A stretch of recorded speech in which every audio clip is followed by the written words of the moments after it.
Welcome to this explainer. Today, we are literally opening up the hood to take a really close look at an economy that is completely defying global economic gravity right now. We're going to break down the India growth story for 2026, component by component, so we can figure out exactly what is powering this massive machine. So here's our central mystery. Right now, a ton of major global economies are bracing for, or are actually already right in the middle of, a significant slowdown. But India?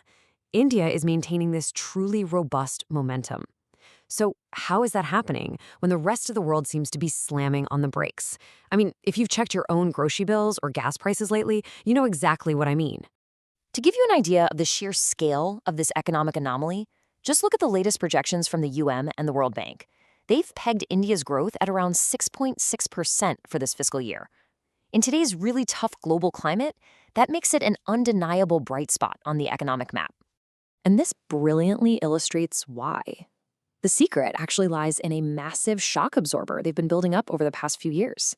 With foreign exchange reserves blasting past the $700 billion mark in early 2026, paired with inflation that hit historic lows late last year, the economy has this giant cushion. It's effectively insulated against sudden external shocks, like the conflicts in the Middle East pushing up global energy prices.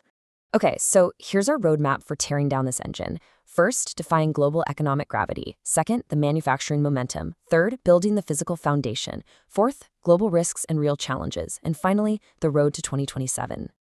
Section 1, defying global economic gravity. Setting the economic baseline. All right, let's look at the baseline. Globally, we are facing some really severe headwinds, right? We've got the Middle East conflict, massive supply chain messes, and sky-high energy prices. These are harsh realities dragging down global markets. But in India, those historic low inflation rates and that $700 billion plus reserve, they're acting like an iron shield.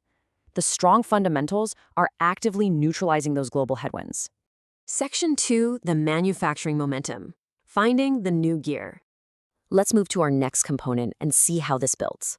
For years, the overarching story was that India was strictly a services-led economy.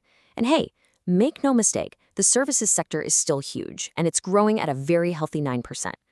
But the manufacturing sector, that is having its major moment right now. While services give you that steady cruising speed, manufacturing is absolutely the exciting new gear driving this current surge. Now, what's really interesting here is what's actually leaving the country's ports. Smartphones have surged past $30 billion, completely beating out traditional heavyweight giants like Diamonds and Diesel. In fact, a massive chunk of that $30 billion figure comes from iPhones alone. So the very device you might be watching this explainer on, it's highly likely it's fueling this massive export boom. But the momentum isn't just limited to shiny consumer tech. Core, heavy industries are surging too. Steel production is up by over 11%, which marks a definite shift toward high-value production across the board. And to keep that going, the 2026 union budget just introduced a dedicated 10,000 crore rupees scale-up fund specifically to help small and medium enterprises grow. The government is basically ensuring that smaller players can actually scale up to meet this brand new manufacturing demand. However, ambition always has to meet reality. While manufacturing is definitely flying high in certain sectors right now, its overall share of the GDP is still hovering around 17 to 18%. And the government's target, that's 25%. So while the engine is definitely revving, hitting that 25% mark is going to require a steep and very sustained climb. Section 3, building the physical foundation. Building the infrastructure engine. Now, take a second to just absorb this number from the 2026 budget.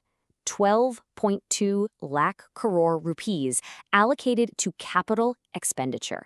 That is a staggering, frankly historic amount of capital being poured directly into the physical foundation of the country. We are talking about a massive, unprecedented bet on roads, rail, and ports. And they're moving way beyond just pouring concrete, they're building much smarter connectivity. We're seeing huge investments in high-speed rail corridors connecting key hubs like Mumbai to Pune and Hyderabad to Bangalore. Plus, there's a really strategic focus on developing Tier 2 and Tier 3 city economic regions. Basically, they're actively working to turn smaller cities, those with populations over 5 lakh, into brand new self-sustaining growth engines. It pulls the economic weight away from just the traditional megacities. To fund all of this, the government is utilizing something called the Infrastructure Risk Guarantee Fund. Let's demystify this bit of jargon really quick. It is essentially a financial safety net. It's a mechanism designed to de-risk massive projects, making private investors feel much safer about putting their capital on the line during those vulnerable construction phases. It's a pretty clever way to attract the private money necessary to build out this massive foundation. Section 4. Global risks and real challenges. Addressing the engine friction. Okay, let's dive into the friction because no machine runs perfectly. Despite those broad positive numbers, there's a really sharp contrast to be aware of. When you compare the high overall projected growth of 6.6% with a sudden dip in industrial output, which went down to 4.1% in March 2026, you uncover some real vulnerability. So the crucial point is that there's definitely slowing momentum in some specific sectors. So what exactly caused that drag? Well, the data points directly to power generation. The ongoing crisis in West Asia has caused significant supply chain disruptions, which severely hit the energy sector. It's a very clear reminder that even with an impressive $700 billion in the bank, India is not an isolated island. Global energy prices and geopolitical supply chain issues can still absolutely throw a wrench in the gears of industrial output. Section 5. The Road to 2027. Looking at the immediate future. When we look at the 2026 to 2027 outlook, the general sentiment among analysts is one of cautious optimism. The World Bank actually projects that growth is expected to bounce back up to 6.9% next year. The expectation here is that as those massive 12.2 lakh crore rupee infrastructure bets finally start completing and paying off, they're going to push that growth rate even higher. To summarize the mechanics we've explored today, you've got highly resilient domestic consumption. You've got massive, historic public investments laying down a new physical foundation. And you've got a newly secured seat at the global manufacturing high table, driven by high-value exports like smartphones. All of these components are working together beautifully to keep the economic momentum surging forward. But I want to leave you with the multi-trillion-dollar question, the real human stake behind all these numbers and charts. With millions of young people entering the workforce every single year, can this new manufacturing and digital economy scale fast enough to absorb them all?